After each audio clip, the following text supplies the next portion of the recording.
Welcome to the Beat 139. I'm Doc. I'm Don Vito. How y'all doing? What's good? What's good? Springtime is in the air. You know, we got our first guest. We got our first guest tonight. Bronx-born CEO of DDL Enterprises, actor, comedian, gangster comedy, Capone. What's up, Capone? What's going on, man? I see you laughing and all that. You know? Y'all done did some research. Yeah, man. We do real research. Right here. Yeah, ain't no fly-by-night thing here, That's man. what's up. I You like know, that. yeah, being sweet of B139, man. You know, That's like cool, I said, we try to show love to everybody that's, famous people and people that's trying to come up, you know what I'm saying, with the story, you know? I got you. So tell everybody where you from, Capone. Let them know, a little bit about From yourself. New York, I would say that because I grew up in the Bronx, lived in Manhattan, moved to Queens, and stayed in Brooklyn sometimes. So I'm New York for real. Yeah. Yeah, so, it was what it was. So how'd you get the name Gangster Comedy? Streets, brother. Everybody know that. I was a hustler. Ruthless young hustler. And, the name Capone stuck to me, and I went to the music business, and it came from the streets to the music business, back to the streets, and comedy from prison. So Right. I was ready to touch on that. You did like a little 9-month bit or something, right? Nah, I did it a year and a half. A year and a half. Yeah. Okay. Everybody get that number mixed up. I heard 10 years. A couple of years. All right, so you say jail was a blessing for you. Oh, definitely. In what way? Because as young, ruthless, I would have wound up definitely dead or in jail for a long time. So it taught me that that's not the place that I want to be. And, when you're in jail, you get talk from people in jail, but the people on the outside talk to you as well. And when you hear people talking to you and saying that this is not you, you kind of eat it all up, and you take those next moves to be doing something different. Right. Yeah, so when you in there, you wasn't a comedian when you first went there. I was getting ready to start a comedy career because I was always a good smart mouth snapper, joker, whatever they call it now. And somebody told me that if you think you're funny, why don't you bring it to the stage? So from the transition of being in the streets to go into comedy, I got locked up before it actually took place. Yeah. Oh, so you used to be roasting people in the street. Oh yeah, I was ruthless with that. That's where it all came from. Like snap. Yeah, Snapping. I would crucify people. Yeah. Like, Yo, I ain't gonna lie, snapping back in the days was worse because everybody laughing. Yeah. People ready to fight. And that was snapping was fun, man. It was fun. It was a fun thing. Snapping, man. It was a method to it. Right. See, a lot of people don't understand when you snapping on somebody and you getting them, or even if they getting the best of you kill them by agreeing with them. Like if you got on some whack stuff and somebody be like, man, them whack everything. He's like, yeah, I know. These are whack. These are whack, but those. So when you throw it back on them, they can't handle that. And I had to learn that, and I used to kill people for real with that snapping jump. So when you went inside, you started writing that down? Nah, I actually learned that because everybody don't know that I'm a businessman, and I learned from the streets what the business is all about. But I also knew that if I was successful, and what I mean by success, I always say this: I got out, and I didn't, I ain't in jail for the rest of my life. I ain't get killed, so I got out, and I decided that whatever I wanted to take on, whatever type of business I want to take on, I can do, because with being in the streets, dude, you got everything against you. Right. Police, snitches, stick-up kids, bad product, all of that. And so with that, you can make an empire, with anything. Oh, so when you started, you had in your mind already, I'm building an empire. Yeah, exactly. You ain't come with the mindset like, I just want to be a comedian. Nah. So when you in there sitting in that cell, you're like, man, I'm trying to build something. Yeah, exactly. You're trying to figure out what you're going to do when you come home. Yeah, exactly. So let me ask you a question. So let's take it back again, right? So before you got into being a comedian and all that stuff, so we do our research and stuff. Right. Said you came home and you worked with the mentally ill and all that stuff. Yeah, that's why you never hear me crack jokes about people with a handicap. Never did, because I witnessed it. I witnessed people normal, and I use that word very strongly because people take it for granted. Regular people like us with all our limbs and everything that we have, and something happened to somebody to trigger them to a drink can make a person turn handicap. You know, somebody spiked your drink or whatever the situation, it could be anything. So I've seen that with my own hands, and I've taken care of people who were just regular dudes like me and you on the street. And next thing you know, bam, something happened to them, and they need care. But you know, it's funny that you said that about spiking the drink. People got, like, some people like, damn, how you taking this shit so hard? Like when they saying how Cardi B was spiking guys robbing them. I took offense to that because I have people I know personally, they ain't right to this day. Yeah. They got things, because you're not no doctor. You don't know what you put in Exactly. So you thinking that it's going to fuck them up for a little while, and then they're going to come back, they're going to be all right. Right. But I know people, it was gone from that. So I was real tight behind that. I seen a chick where I was in the club, and just like I'm sitting next to you speaking now, and like I'm within seconds, somebody hit her with the joint, and she running through the club butt naked, just taking off her clothes. Nobody knew what it was, but the dude figured he could spite a drink, get a slide off. Yeah, exactly. Some He ain't foul know- stuff. he Exactly. ain't He know know how to to react. Yeah, he don't Yeah. know. You don't know that. Yeah, I mean, I'm totally against putting somebody drink, messing with somebody's food. You get hurt for stuff like that, man. That's foul, man. I ain't never drink. I don't drink. I don't even buy women drinks. Anybody who knows me, a chick could say, "Well, goodbye." Nah, I'll give you She some probably money. think you tight, right? Yeah, Austin cheating. But nah, it's never been my thing. Wow, that's crazy. So when your release, you got busy right away? Well, like he said, I was taking Yeah. care of the handicap, and then I caught the bug with the same guy who was producing big shows. His name was Rob Bradley from New York, and he was producing big shows. And so, you know, I put my hand into it, but my mental was still prison. Even though I wasn't locked up a long time ago, you learn and you fall into those ways. So my first introduction to comedy, you know, I did a good job because I studied it. Yeah. And then when I came home, you know, you try to talk to regular comedians who are pretty much up there.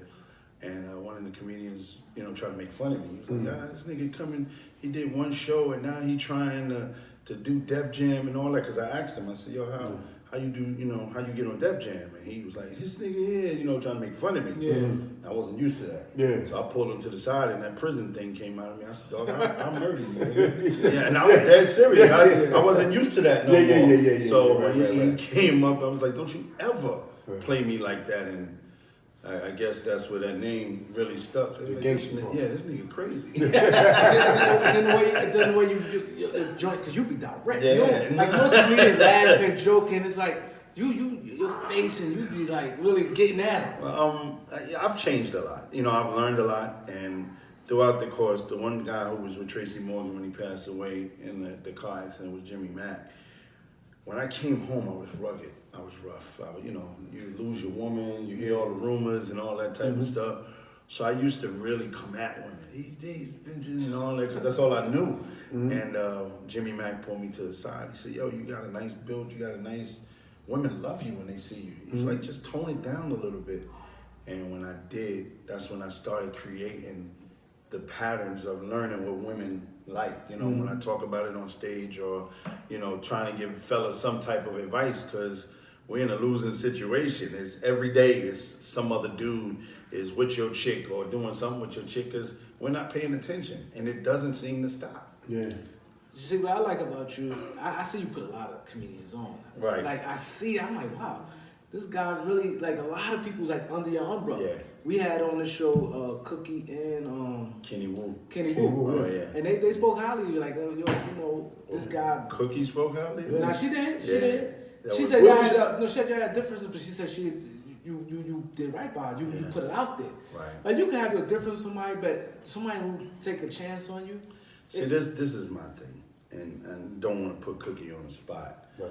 But when you get put on or you reach a certain plateau that nobody will look out for you, you're gonna get the people in your ear. Oh, what is he paying you? What is he doing this? Whatever negative. Yeah. And it's really sad that you can have something so great and be so weak at the same time, because now that you ain't on really no more, you know, what about those same people that was talking to you, putting a bug in your ear, when I'm taking you places that nobody don't have to know what you're doing or what you're getting and all that, but I've seen it happen a whole lot of times. Everybody worries about the money. You can't count the Yeah, money. exactly.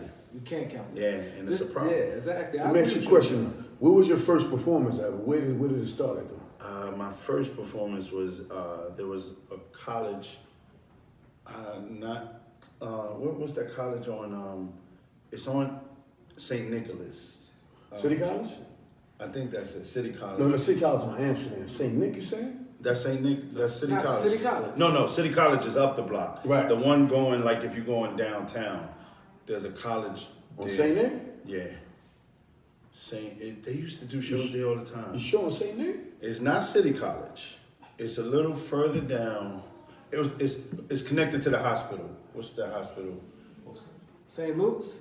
Oh, Columbia. Columbia, right. Oh, right. I ain't saying that. Yeah, right, I'm sorry. Yeah. That's what happened from the Bronx. Columbia University. Ain't that on St. Nick? What's that street? No, it's Amsterdam. Amsterdam, okay. Well, Amsterdam turns all kinds of Yeah, ways. do it. So yeah, it's straight. Yes, that was my first show, man, and I really rocked. And the funny part is that when I did the show, it was sold out, but majority of the people came to see me fail.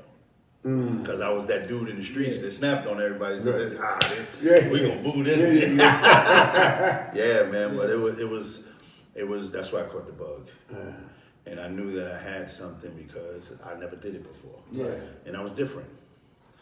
You know, I meant to ask too. Did Commodore ever work with you? Commodore was one of my students. Yeah, because he was on his too. Yeah, he's one of my. Yeah, I ain't gonna lie. I love people who give back. Yeah. Your give back game is crazy. Cause like Omar, you put a lot of people on that stage. You know what I'm saying? Travel with you, your travel team. Because I remember Kevin Hart. I put Kevin Hart on. Yeah. The thing is, coming where I came from, trying to get the opportunities, all them guys shut me down. And I don't like cursing too much on the radio, but they shut me down. And so with being shut down, any strong soldier, you're going to make your own way. So I tried to make a way for guys who were trying to get in there that was in my shoes at once, that they didn't have to go through the struggle. Just teach them what it's really about. But every one of them kind of falls. Now, there's some success stories, but every one of them came back and told me the same thing. Yeah, man, these guys talking about you jipping us and you doing this and we wearing your shirts. I'm like, wow, I got a corporation, brother, and if you feel that it's a problem with wearing my shirt, then whatever. McDonald's, if you work at McDonald's, everybody got to have on a uniform. Exactly. And that's the way I look at it. That's how I run my corporation. Right. I'm putting you on and building my company. And if I can get you paid and do whatever it is that you got to do. But people ain't had no problem with Russell Simmons. Or Nick Cannon, everybody wilding out. You understand? So, they don't understand it. And it's just that my entity wasn't a television entity. So everybody felt like, I was taking advantage. So I just got tired of helping people. And I said, I'm going to help myself. And once I did that, that's where I really blew. You take the time and you try to give people advice. I know the Hollywood thing. I've been there. I've been in movies at a young age. And so you try to tell them, when you get on stage, you ain't supposed to do a certain amount of minutes. I don't care how funny you are. You only get a certain amount of minutes on TV. And a lot of cats don't get it. And that was my purpose, just to prepare them for the next thing. I had a whole group from Team Capone get on BET, where they didn't even have to audition. It's like, put my people on. And they respected me enough to do it, because I knew who the producers were. But these cats went and got that shot not that quick. Right. But, I wish them all well. I still talk to a few of them, but a couple of them, it hurt, because when you put your soul into somebody and you believe them, and I'm gonna be honest with you, Cookie was my prized possession because I trained her to become Just Hilarious, but she couldn't see it. Right. And now look what Just Hilarious is. You're right. Yeah. Just hilarious. Sometimes when people feel like they have to take that dollar sign out. Yeah. Look at the big picture. Same thing like us with this company. You know what I'm saying? You cannot think, just look at the big picture, just let it grow. Just let it see what happens. It's all about success. It ain't about the money, it's about success. Because once you become successful, then that's gonna come. We already know that we need some money somewhere down the line. But once you build it up to a certain to a certain level, you know what's gonna come with it. You know what I'm saying? Well, the thing is that you have to know the love, and that's my thing. I love helping people. There you go. But I don't like being taken advantage of. Right. I know where my blessings come from. I know where my cash flow comes from. I work. I don't sleep, dude. Right. There's always something. You might not even know I'm part of it, but I am. Right. And there's a T-shirt company I have boutiques. Right. I have all of that working. But the thing is that when you put yourself into position to help people, a lot of people don't understand what work it takes to be able to try to, to guide somebody. Because not everybody wants to be guided. And me and this dude, we live that life every day, 7 days a week. Yo, you couldn't have said it no better, man. We both just smile like, man, you sound like you talk about it. I mean, you're giving brothers opportunities and they don't see it, man. A voice needs to be heard. And I truly appreciate, that's why when you call me, whichever one of y'all called me, I jump on it. I don't care how big I get or whatever. There's always somebody, and everybody used to ask me, because I used to never do comedy clubs. Right. My whole thing was theaters. If I couldn't get put in the theater, I would rent it out. But then somebody spoke to me and was like, just out of nowhere, it was like, hey, I want to see you live so bad, but I can't afford those $50 tickets. I said, wow. So coming where you come from, I said, wow. I just want to say something real quick. Coming where you come from, where do you get that mindset to feel like that, though? Humble. Prison humbled me. I've been rich and I've been poor. Right. When your mother died at a young age, you realize that there's nothing more precious than time. See, that's why I asked you that question, because a lot of people don't know that you got to crawl before you walk. You know what I'm saying? They just want to go, they just want to jump right over here. It don't work like that, man. You know what I'm saying? But you have to realize the vehicles that's here now. There you go. Everything on the internet. And I want to say this, and I hope there's some young people listening. Where we grew up, you have to understand we had people giving us knowledge.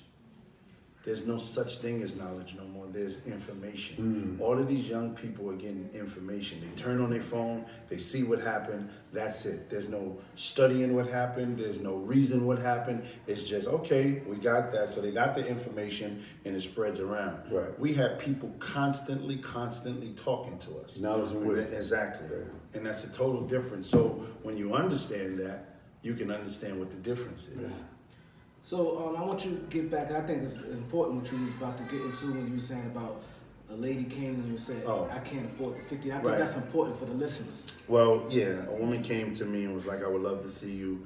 I saw you on TV, I seen you in movies, and I just can't afford those theater tickets. And so that's what made me start doing comedy clubs, because I felt like comedy clubs was ripping us comedians off.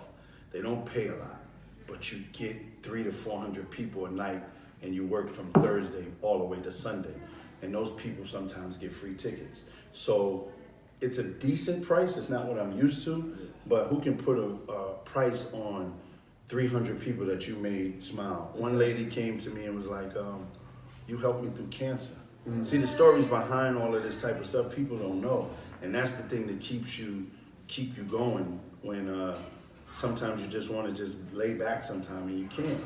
Because comedy is definitely a medicine. It just hasn't been diagnosed yet. Yeah, and I agree, because like I'm saying, like when I reached out to you, right? Always like when we first started this show, it was like go Harlem, the people who's not on and people who's on. We like to do the mixture, right? But also a lot of people been requesting. People like, yo, y'all had to get Capone real good. I was like, I know, I'm gonna get him. That's how I reached out to you a while ago, but that's how I'm gonna get him. But you be amazed, because some people think like, oh man, they just telling me that. Like when we be telling certain guys, like, you know, your status and things like that, like, yo, people is really, you be surprised. People see us every day, be like, yo, y'all need this person, get that person. And a few people said, yo, y'all gotta get Capone. Especially when they saw like Cookie interview. Right. And now like, we definitely have to follow up to it, because you kind of birthed him. Right. So it's now like, wow, you got him now. Yeah. So it worked out good. Yeah, I'm proud of him. You know, I haven't seen Cookie in a while. She approached me one time and I kind of like, I felt bad, but I don't want to hear it. And I didn't want to hear it because I was, it could have been immature, but I was hurt. Yeah. You know, you hear from somebody like, I mean, you were my friend. There ain't never been nothing. It was never no sex, none of that. But to to just say, you know, people telling me that you mad at me because I'm starting my own thing. I've trained you to start your own thing. That's what I want you to do. Right. Why would I be mad at you? What I don't like is how you directing yourself from what I taught you. You know, there's a way Just Hilarious is a hood chick. Yeah, hood chick. Cookie is a hood chick. Yeah. Just Hilarious is Cookie all the way around. All I'm saying is I try to train Cookie so she wouldn't fall. You see what Just Hilarious is falling now? Yeah. Because of her she's giving opinions of things that she's not taught about. Exactly. And that's what I try to tell Cookie. Like, you can be street, but there's certain things that you just can't do and can't carry yourself as a woman, as a mother. You can be as ratchet as you want to on this mic, but don't let your personal life become ratchet for everybody to see that. Because everybody came to me and like, oh, you wasting your time. Yeah. And it hurt because I wanted her to win so bad. And I don't think she really knew how much I was putting into her. And Wu, you know, that's my dude. I would like to take Wu out a little bit more because Wu is Harlem forever. Yeah, he are. And but you know, the world needs to see these guys. Yeah, and that's a big thing, man. Anytime, I love when people help and I love support. Me and V, we always talk support every time on the show because it works when everybody support each other. Right. But then, when the bigger you get, the less support you get. Then you get support from people you don't know. Yeah, and that's how things turn around. Well, I think we all are waking up because there's a lot of us like the Nipsey Hussles. And, you know, we try to be there. Unfortunately, it took his death for a lot of people to wake up. But, you know, it doesn't mean that we stop. You know, you just have to keep going. Like you said, if it's about the bread, then you shouldn't be doing this. The bread will come, but just be prepared to do what you got to do when the bread does come. Exactly. A lot of people wish for that bread and it hits them, and they're done. I always tell people, this is like a job. If you're gonna leave a situation, make sure you don't want to do Yes. or just stay in that position and rot. But you can leave and then not do better. So you gotta have a plan if you you're gotta gonna have a leave plan. anyway. Even like leaving a job. People leave a job, then you might as well stay. And another thing, never bite the hand that feeds you, man. You know, and a lot of the scenarios you just painted, Right. it sound like people biting the hand that feeds you. You know. That's how it But what's your friendship with Talent, man? Because Talent he's been around for a little while. And I think I've seen y'all do a couple of We are shows actually together and on stuff. tour. Talent is my dude. Right. Love him to death. I can't say nothing bad about Talent, and if I did, I would tell him. But Talent was one of the guys who was shitted on me, if you want to put it frankly. Okay. And Rob was one of the guys who shitted Rob on me. Stapleton? We got a movie coming out together that we actually talk about this. Right. So when I was coming up, I was fresh from prison. Talent was the man. Yeah. No ifs, ands, and buts about it. And I asked Talent, I said, yo, I'm a new guy, you know. How do I get, put on where you could take me on the road with you? And he put his hand on my shoulder, gave me that, I really don't work with too many young guys at one time. And so, even though I respected his decision, I'm a loose cannon. When you put me into a situation where I gotta prove myself, I'm going all out. Rob Stapleton was the guy who owned the Bronx with comedy. He had all the celebrities come in. He gave me an opportunity when I was younger, like in the comedy business, and but that was it. So when I took over BBQ's, which was in the Bronx, I brought a whole different entity to the comedy game. Hustlers, niggas with money that's coming to the Bronx from Jersey with minks on and fly cars. So this became just a whole scene because everybody knew me from the streets. So part of it was like, this nigga doing comedy? And then the other part was like, he's funny. So it became that. So even though Rob had his great entity, I had mine, people from the outside made it seem like we were against each other. Yeah, Capone this. Like, you either had to be with Capone or you had to be with Rob. And then when me and Rob spoke, it wasn't nothing like that. We were just two businessmen trying to make it, make a better way for ourselves. And was saying that, we've been touring on for 3-4 years now. It's the New York Kings. And the Young Kings, it's me, Rob Stapleton, Mark Vieira, and Talent. And when I say it's It's incredible. It's incredible, man. Yeah. So how's that going? Oh, it's off the hook. You know, we getting ready to shoot a Netflix. We just shot a special for the internet, just to get our names out there more. But it's been really, really crazy. Let me ask you something. To you, in your opinion, Mm-hmm.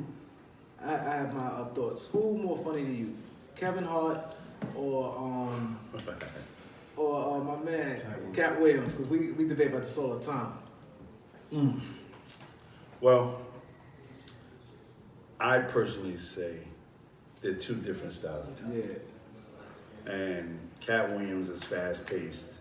He's very fast paced. And Kevin has stories that he tells. I can't say who's funnier.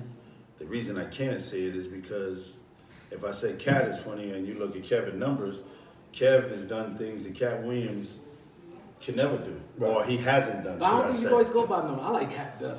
Yeah, Cat, I mean, Cat be he's keeping funny. on the floor. Yes, he's funny, but you know, everybody has their time. Yeah. Like everybody asks me, who do I think I'm funnier than Cat Williams?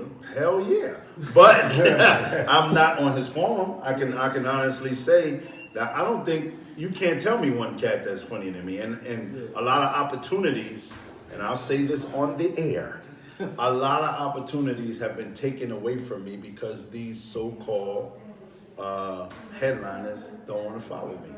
Yeah. You getting that big money, let me go up there and do what I do. Let's go ahead. And then come on.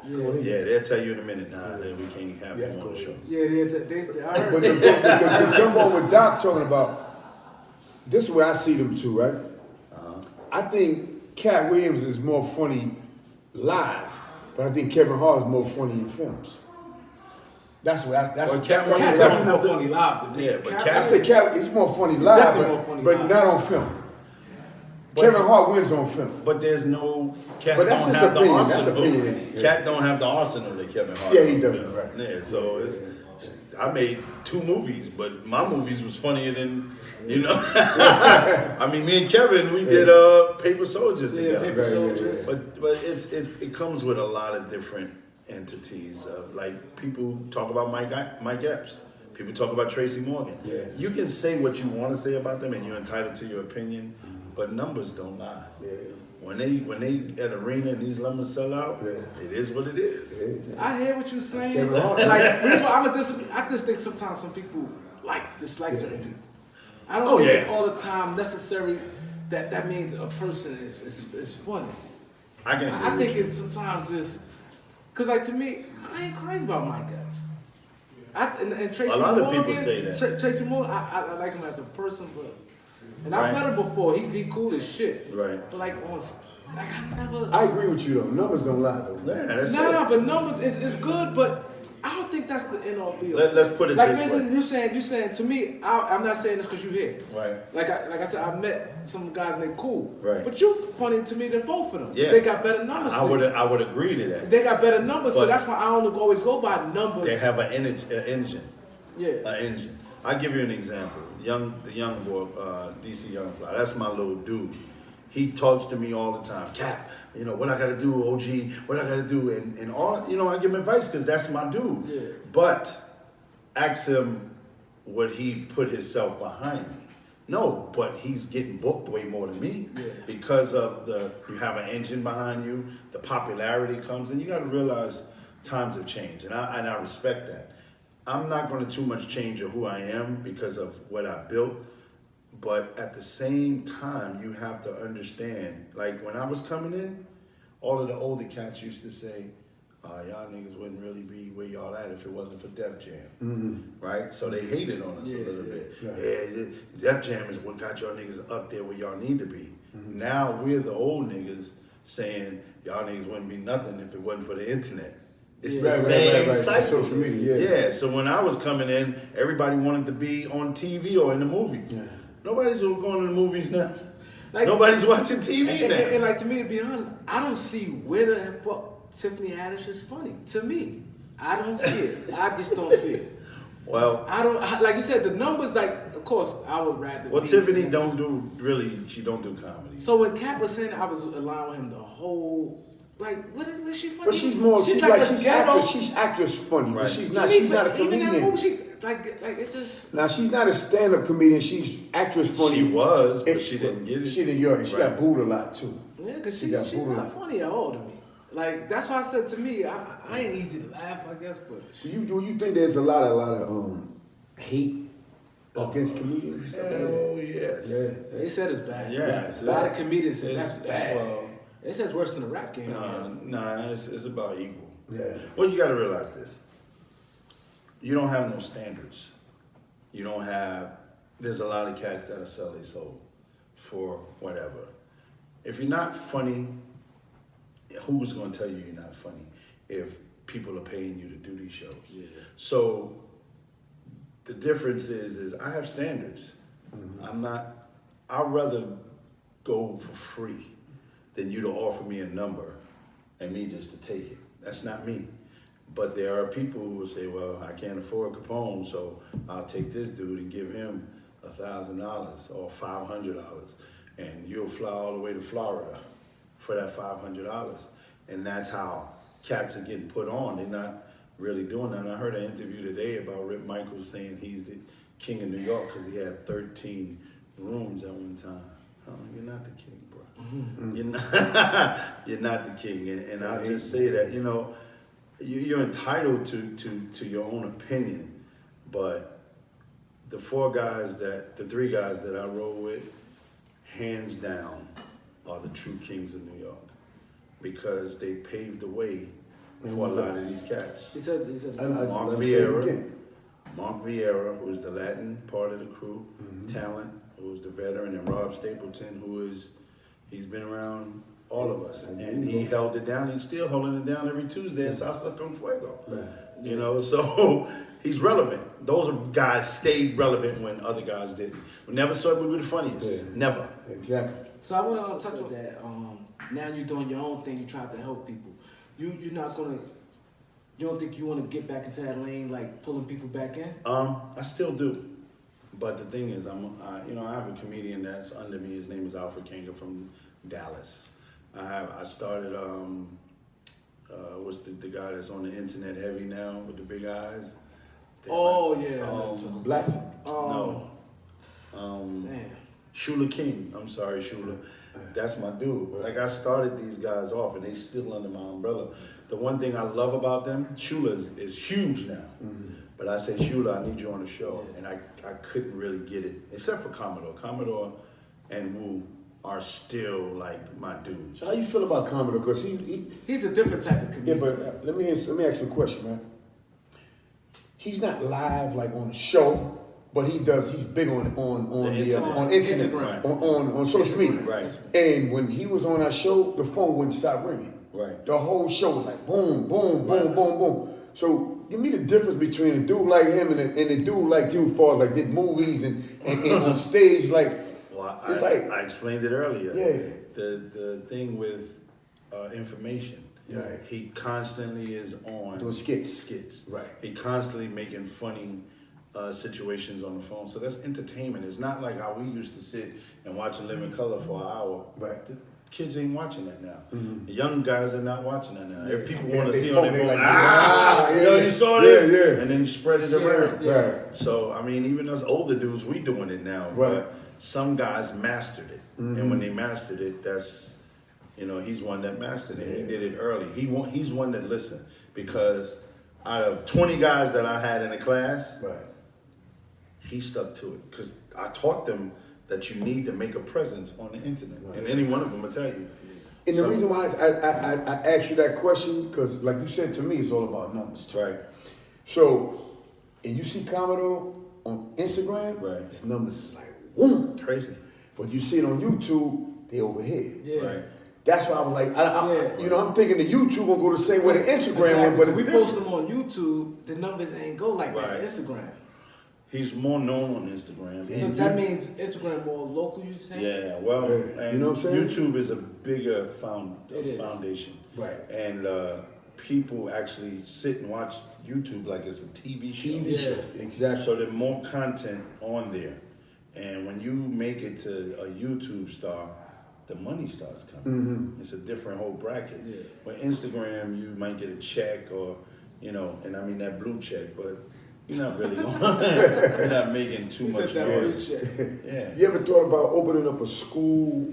Well, yeah, I did. I have. For right. I did it at the Apollo. There you go. And for comedians. Yeah. You know. And so with that being said, you know, I didn't charge anything. You know, but now I'm going the route of the internet because I got people from Kentucky. People they know what my work is all about, and people want to be taught. They just want to be taught the fundamentals. Right. You got somebody who's rich and like, my son wants to be a comedian, and you know, could you teach him? So what I'm doing is I'm taking the next level and putting on a forum of the internet. Let me ask you a question. What's your take on a guy like Steve Harvey? Because Steve Harvey never been that funny to me, right? To me, he's been an all right comedian, and he's been surrounded around guys like Bernie Mac and them dudes that Cedric Entertainer that's way more funny than him. You understand what I'm saying? But he just blew far as like all these shows, Steve Harvey show, and you know, we got the Family Feud, and he's all over the place. I mean, how stuff like that happen? You got any So with me information saying that without incriminating myself, because I feel. Because I had this debate with somebody the other day. Yeah. I'm gonna tell you like this, and this is just my personal opinion, so I'm gonna give it out there. Steve, I used to do the crowd warming for Steve, and I looked up to Steve at one point, and I remember when Steve, I didn't know he had an issue with me, which it was never admitted that there was an issue. The problem came along when if you remember the Apollo taping, Steve used to tape different shows, so he would have to change their clothes. Right. I become a young famous comedian. Y'all know how I dress, so people started making me clothes. So with my clothes being made, I remember one day, you know, I'm still looking up to this brother, and they made me this one Jodeci and all that was hot, so they made me a jumpsuit, a leather jumpsuit. So I came out with the leather jumpsuit, crowd went crazy, you know, giving a shout out. But I'm only the crowd warmer, I'm not even on TV. Right. And Steve, it was the last show, I'll never forget. Steve came out and was like, crowd went crazy. I mean, he had on some fly, you know, the gator, the regular Steve, it just was fly. Yeah. And I'm sitting there smiling, and just out of nowhere, I heard him say, yeah, this what real men dress like. This ain't that leather bullshit. And it caught me off guard. And you know, I was like, whoa. They try to go in on you, huh? So the second incident happened when I went, we were in Dallas, and I was, you know, I still hosted Apollo to this day. And we was doing a show. We was on tour, the Apollo tour. And they called Steve because this radio show was out there. Yeah. They wanted him to come in and host the small beginning segment of the show. And Steve was like, nah, I'm gonna do the whole show. So when I came in there, it was like, he didn't know who I was. He tried to act like he didn't know who I was. So the producer was like, nah, this is Capone and such and such. First thing he said, oh yeah, you're the guy who used to change all the time at the Apollo. So I knew that bothered him. Yeah. So now we hear the Apollo comes back on TV with Steve Harvey hosting it. And I'm the host of the Apollo. Every comedian got a call except me. Wow. To do a part of the show. So my thing is, whether he's funny or not, that pretend, and I always say it, to be for the black people and look out for your homies. I never did nothing to him, but for some reason it's been told to me that he's tried to get me banned from a lot of shit. That's that hate thing. Yeah, that's what we talked about. Yes, But you know, we had a topic about that. Like, do you agree with someone blackballing someone? I don't like it. If you got the power, I'm not gonna stop nobody. Like, unless if it ain't personal, nobody. Like we were saying about like 50 and Ja Rule, that's a real beef. Right. But like these regular stuff, like how they say like Monique got blackballed, different people get blackballed over a dislike. I don't like that type of stuff. Like, you know what I'm saying? Well, let me ask you this: you've heard of what Nipsey Hussle did, right? Yeah. You were aware of that just not too long ago, right? So, have you ever heard of Monique doing something like that? Ever? No. Exactly. So my point is, when things don't go right for you, why do you want to congregate us all now to hate on something that could be an entity for us? Oh, I see. You understand what I'm saying? You never did nothing for nobody from your whole career that I know of. So if you never did nothing for anybody through your whole career, why is it that we need to step with you? Exactly. And I mean, you really, That's facts. you have to look at the demographics of the way things are. There's a lot of rappers that die. Yeah. But what makes this man stick out so much that they having his funeral and the Nation of Islam, the Bloods and the Crips come together? Yeah. It's what you do. Yeah. When you do things for the community and for the people, it don't have to be recognized. He didn't put up, I do this and I do that. He didn't. You didn't even know it. Yeah. And his music, it wasn't popping like for us, like it was in LA. Yeah. But you really found out about the true Samaritan that this person was afterwards. Now you got somebody who got, every time they got beef, we supposed to fall in because we black you. You got offer 500,000 or 200,000. It don't matter what you got to offer. Take that. Do what you got to do to show that you deserve more, and then do something about it. No, we gonna rally up. No, sir, not me. I'm not into that. And you're right about that, because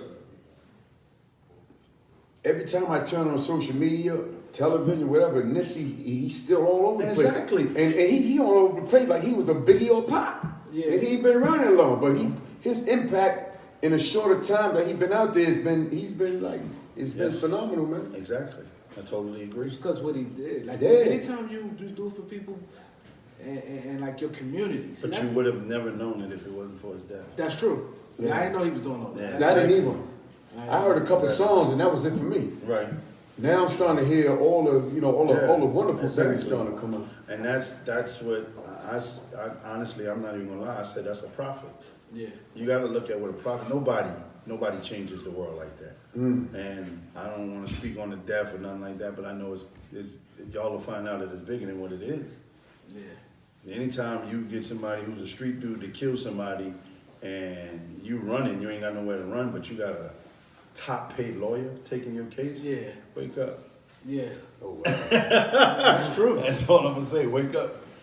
Yeah, I know you got the Apollo. Yeah. Too. So, I appreciate you coming on the show. No problem. We got a few minutes. Oh, you got a few minutes? Okay, Yeah, we got a okay. few But I want to ask you a question anyway, though. So Nah, because I know I won't expect this. No, I got you. you've been on a lot of stages, man. What stage was the stage that you that you loved the most? The Apollo has made me international. The Apollo has given me a voice beyond New York. I'm big in Japan because of the Apollo. I mean, if you've seen how they treat me in Japan, you would not believe it. I'm big in Africa because of the Apollo. So the Apollo is a great stage if it's utilized right. Right. And I don't take nothing for granted. So I will honestly say to you, any stage that I've touched has been something special to me. So what about a Def Comedy Jam? Def Comedy Jam gave me recognition in the hood. Right. It gave me recognition in the hood, and the one thing that I say that I got lazy back was once I hit Def Jam, I sat back and just expected the work to boom. And it did, but it didn't hit me like it hit me on Shaq. When I did Shaq tour took me around the world, and Shaq himself, he handpicked me. So that was something different. Like Kevin Hart, no, Kevin Hart was on that tour too? Nah, he wasn't. No, Kevin was already big.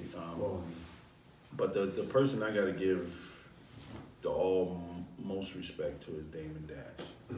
Damon Dash had a vision. Even though I put Kevin Hart, he discovered us on my show at Caroline's. Damon had a vision. And unfortunately, as a man with a vision that's black and has kind of a big mouth, they don't like that. Right. But the man got a vision. I just wish that he would sit back a little bit and let his creative juices speak for him instead of him speaking so much, because he's a fucking genius. Yeah. I got nothing but love and respect Yeah. for him, and if I ever made it to that place where I can just reach back, if he was ever fucked up, I would reach back to him, because that brother gave us all the opportunity when nobody else would. Yeah, he did. You're right about that. The movies was good. Yeah, they were. The movies was good. They were. They ain't looked out for a lot of people, man, Yeah. on the come up. But he's a boss. Right. And when you're a boss and you're loud, some bosses don't have to be loud, and I don't think he has to. He's so smart, his work needs to speak for him. But when something ain't right, he just can't hold it back. He has to say something. Yeah, he just... And that's what hurts him. Damn. Yeah, that's yeah, you're right about that. That's my dude. So what's your advice you would give like an upcoming comedian? All up-and-coming comedians hit a stage, and when you grab a mic, make sure you got something to say. That's simple. A lot of comedians grab a mic and think it's all about cursing and the bitch and fucking. Nah, have something to say. Have a purpose. A lot of cats don't have a purpose. Jokes they're not just to make you laugh. They're meant to make you think. Comedy is valleys and peaks. And for me, I can make anybody laugh. But to grab your attention is what it's really all about. What's your take on Bill Cosby as a comedian, man? I love him. I think he was a genius. I say the same thing, man. Yeah, Man, never curse. The man. They have you in stitches. Sinbad is another genius. Mm-hmm. But unfortunately, we allow these powers of our people who are not our color. Mm-hmm. You know, when you turn your back on black people are quick to turn your back on them. Right. So it's so sad to say it. When a person is successful, we take it as disrespect a little bit. Mm-hmm. And I think that's wrong. You know, everybody has the opportunity. We all got the same 24 hours in a day. Just utilize it the right way. Exactly. Time is something that is so precious, and a lot of us don't take it seriously. We worry about the wrong thing. So what's your next move, man? What you got going on that we don't know about? we ain't pull out yet. Well, I told y'all about the Kings. We got our Netflix special coming out, which will take us to the next level. I produced a new movie. It's called Hearts Are Not Included, my own money. And I'm just striving. It's not even about the money no more with me. It's all about staying relevant for people to just remember what I got to say. Because, you know, I can, like I said, I can make anybody laugh. But if I can make you think, that's more rewarding to me. Yeah, I agree. I definitely agree with that. So let me so we do this like a lot of entertainers that come in, like rappers, singers, and comedians. Can you make us laugh right now? We got our whole team and said, you know, he had to come early because, you know, he had somewhere to go. So, you know, ladies came in. Y'all got to support we're going to take follow. pictures with Capone and all that, you know. Thank But you. can you make us all laugh, man? Can you tell us something that, you know, Support going to make us that laugh a follow. little bit? Man, give us something real quick. There's a little kid in here, and he waiting for me to curse. That's little Doc over there. He'd be all right. But you laughed just now. That's So this is the whole team? I'm sorry I had to come early. Yeah. We had to do this for A him. lot of y'all, I'm surprised y'all have guests. Y'all could guest each other. Yeah, man. We have, you know, two got a guests nice team here. every week. Oh, really? Yeah. So what do y'all do, this once a week? Yeah, every Wednesday. Okay, all right. I'll plug y'all in with some of the guys if you want to interview them Oh, as yeah, well. definitely. Yeah, I definitely like to get up talent, man. Oh yeah, I got you. Yeah, I definitely like to get talent. We supposed to got Rob too. Remember we had a We had Rob is Rob on for a little vacation second. right now. He be moving around. Yeah, yeah. Yeah. it's cool. So you want to talk about him? I was trying to get to bring up Dick Gregory. That is probably the most profound person in the world that was here. Between him and Red Fox, you know, they use comedy as a way of reaching people, but the wisdom and knowledge that them guys had. What about what's his name that was in Lennox Lounge? Paul Mooney. Paul Mooney. Oh yeah, Paul Mooney. Paul Mooney when he was like dirt. He go to hard. He hardcore. He go hard on white folks hard. though, man. I was about to ask y'all, but why? Why would you say he's hard? He don't. No. I'm not gonna say he hard. I'm gonna take it. He not hard. He don't bite his tongue. Nah, He's not He go supposed in. to. Yeah, when you say it's hard, that's Then the he wrong way. the wrong way. He don't bite his tongue. 'Cause Paul Mooney say they've what it been is. hard on us. Yeah. So to Yeah. have somebody to speak for us, Yes. in that sense, and try And to that make was- it that was funny. Paul Mooney, man. Yeah, exactly. I'm mad they closed Atlantic Land. I used to go there just to see him, man. And he was there every week too. That was Remember his that, right? thing. That was Yes, his sir. spot. Yeah, man. All right, But y'all. tell everybody where they can find you at, man, Capone. Just hit me up on Instagram, comedian Capone. Facebook is full. I don't really look at that. I'm everywhere though. I mean, I'm all over the world, all over the country. I thank God that I'm still relevant to make people laugh, and that's something that I won't ever give up. Yeah, tell everybody what podcast show you on right now, my brother. The who? What podcast show I'm you on on the right now? Beat 139. That's what it's Yeah, called. exactly. My brother.